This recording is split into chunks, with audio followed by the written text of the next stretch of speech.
72일에 대한 외국 학자들의 견해를 계속 하기 전에 뒤에 조금 우리가 생소할 수 있는 단어가 나와요. 그 인물들이 나오는데 그것들에 대해서 좀 잠깐 사전 지식을 잠깐 공부 먼저 하겠습니다. 자, 제롬이라고 하는 인물이 있어요. 제롬. 자, 420년까지 사셨고, 제롬은 서방 교회에서 성경을 라틴어로 번역한 자로 초대교회에서 가장 유명한 성경 주석자랍니다. 그리고 학문을 겸비한 자로 알려져 있는 자이다. 그가 초대교회 시대의 성경 주석자라는 거예요. 주석가.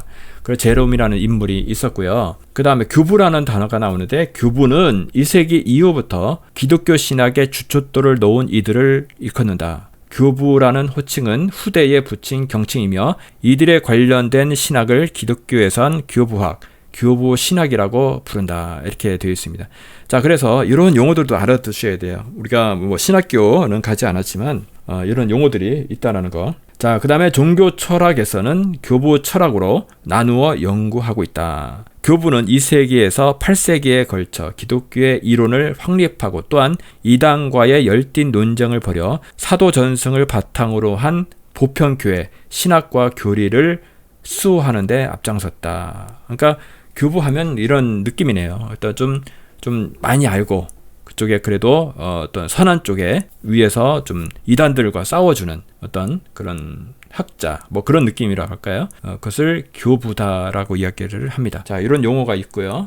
자, 그 다음에 가나베는 99년까지 사셨고요. 젊은 세대들은 기억하지 못하지만 나이 든 사람들에게는 그리운 이름 가운데 하나이다. 거구의 미국 정통 장로교회 선교사인 그의 이름은 하리브 M. 컨이다. 캐나다 출신의 미국인 가나베 선교사, 교수이지만 한국에서의 사역을 중심으로 선교사로, 그리고 미국의 이름보다 한국 이름 간하베로 통일하여 부른다. 1993년 캐나다의 곡창지대인 사스카추안주의 수도인 레지나에서 태어났다. 캐나다의 대표적 스포츠인 빙상 하키 선수였던 아버지를 닮아 그는 큰 체구를 가진 청년으로 자라났다. 그러니까 이렇게 체구가 상당히 크죠.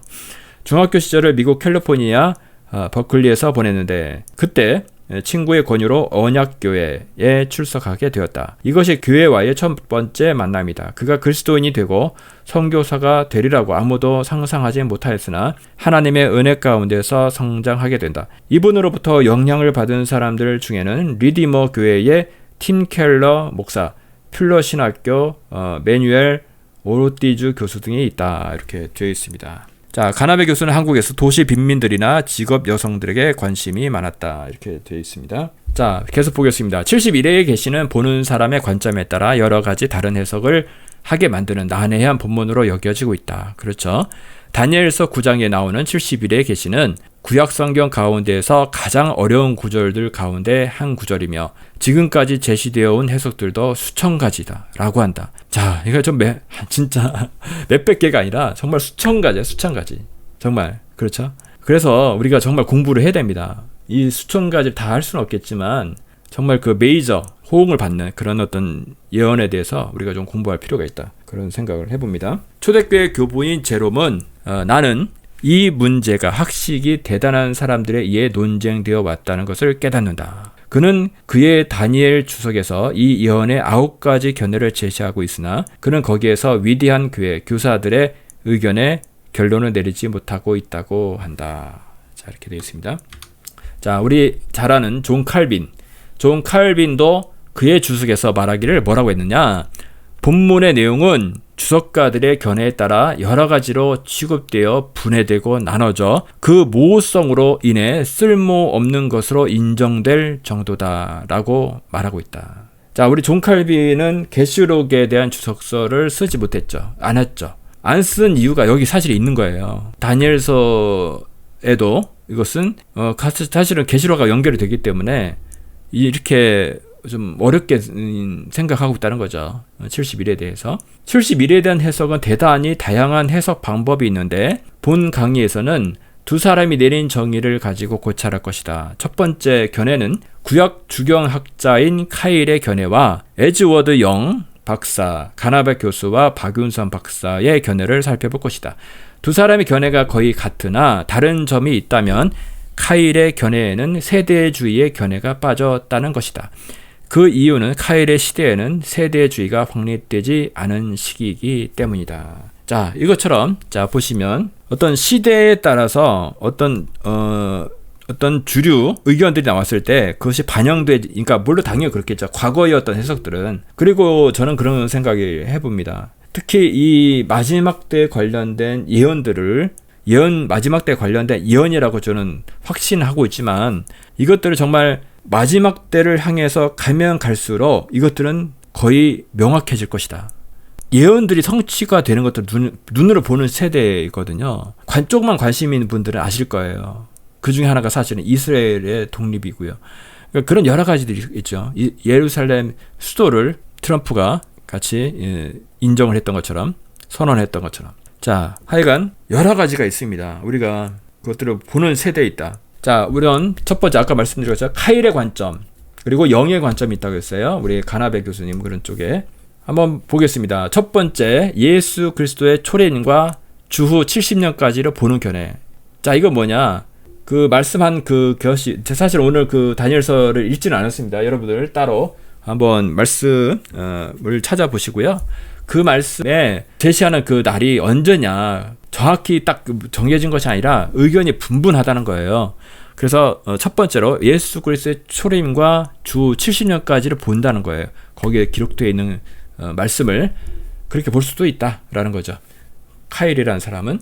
자, 그래서 교회의 교부들의 대부분과 고대 보수주의적 해석자들은 육신으로 나타난 그리스도가 이곳에서 예언되었다고 본다. 그리고 그의 죽음과 로마인에 의해서 예루살렘의 멸망을 말한 것으로 본다. 이 견해를 지지한 학자들은 하버니크, 행스텐버그 그리고 아우벨리에 의해서 전적으로 지지를 받고 있고 천주교 신학자인 라우렌스 라인커에 의해서 용납되었고 영국의 푸시 박사에 의해서 용납되고 있다. 오늘날 무천년 주의자들이 옹호하는 해석법이라고 할 수 있다.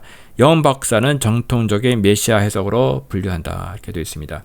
자, 두 번째는 헬라 시대 안티오쿠스 에피파네스 4세까지로 보는 견해가 있습니다. 현대 주석학자들의 대부분은 전체 구조를 안티오쿠스 에피파네스의 때와 연관시킨다. 이 견해를 지지하는 학자들은 합리주의적인 주석학자들로 아이홀은, 벨 돌트, 랭겔크, 마우렌드, 에발트, 히치그에 의해서 특별한 관심을 갖게 되었고 중도적인 신학자 블랙, 비젤러 등이 특별한 관심을 갖게 되었다. 오늘날 자유주의자들이 보는 해석법이다. 자, 헬라 시대 안티오코스 뭐 이런 얘기들이 나오면은 자유주의자들이 보는 해석이구나. 이 정도만 일단 알아두시면 되겠습니다. 자, 세 번째로 종말론이란 것은 예수님의 다시 오심, 재림이죠. 재림에 관련된 것으로 보는 견해. 저도 이런 관점인데 그 안에서 또 여러 개 또 갈립니다. 그것들을 한번 보겠습니다.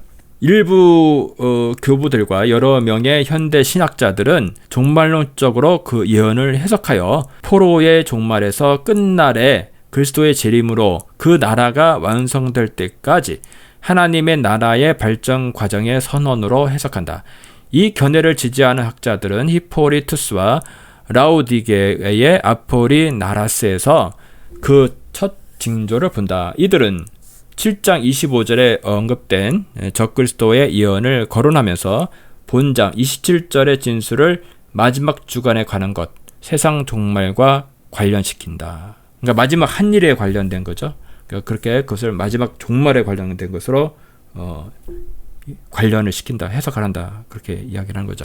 오늘날 종말론은 미래적인 해석법으로 보는 유형에 속한다. 그렇죠.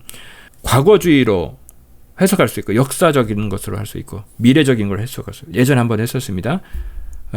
미래에 나타날 것이다. 이 예언서가 다니엘서에 써 있지만은 이것이 그 당시의 것들만 이야기하는 것이 아니라 마지막 날, 세상 마지막 날 것으로 본다는 거죠.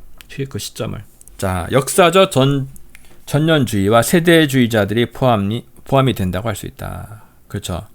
자, 예전에 천년주의에 대해서 그 여러 가지 설명을 했는데 전천년설이라는 것은 전이라고 하는 것은 천년 왕국이 있기 전에 예수님의 재림이 있다는 거예요. 그래서 전이라는 것은 그렇게 이해를 하시면 됩니다. 그래서 그 세대주의자들이 포함이 된다. 이따 자세히 보겠습니다. 영 박사는 기독교의 해석과 세대주의의 해석으로 분류하고 있다. 자, 계속 보겠습니다. 영의 저서, 다니엘서, 주석과 간하베의 다니엘서의 메시아 예언, 그리고 박윤선 박사의 다니엘 주석에서 소개하는 대표적인 네 학파의 견해가 있다. 자, 그거 보겠습니다. 그 첫 번째, 전통적 메시아적인 해석. 이 견해는 예수 그리스도께서 육신을 입고 초림하신다는 사실, 그 중심점이 그분의 죽으심이다. 에 대한 예언으로 간주하며 동시에 로마인들에 의한 예루살렘의 파괴에 대해 말씀하고 있는 것을 본다. 주 70년이죠. 이 견해는 최초의 7일회를 고레스 원년으로부터 BC 538년 시작하여 에스라와 느헤미야의 사역이 완성될 때까지를 보고 다음 62일회를 에스라와 느헤미야의 사역이 완성된 때로부터 그리스도까지의 기간으로 보며 그리고 마지막 1일회 한 일회를 그리스도의 사역으로 또한 어떤 의미에서는 40년 후에 예루살렘의 멸망을 포함하는 기간으로 이해한다. 이렇게 되어 있죠. 말씀드렸던 것처럼 그 어떤 종말론적인, 그러니까 정말 예수님이 다시 오시는 그 관점이 아니라 그 예수님이 오셨던 어떤 그 시대에 그리고 성전이 무너지고 하는 그런 쪽의 관점을 본 것이 전통적인 메시아적인 해석이다.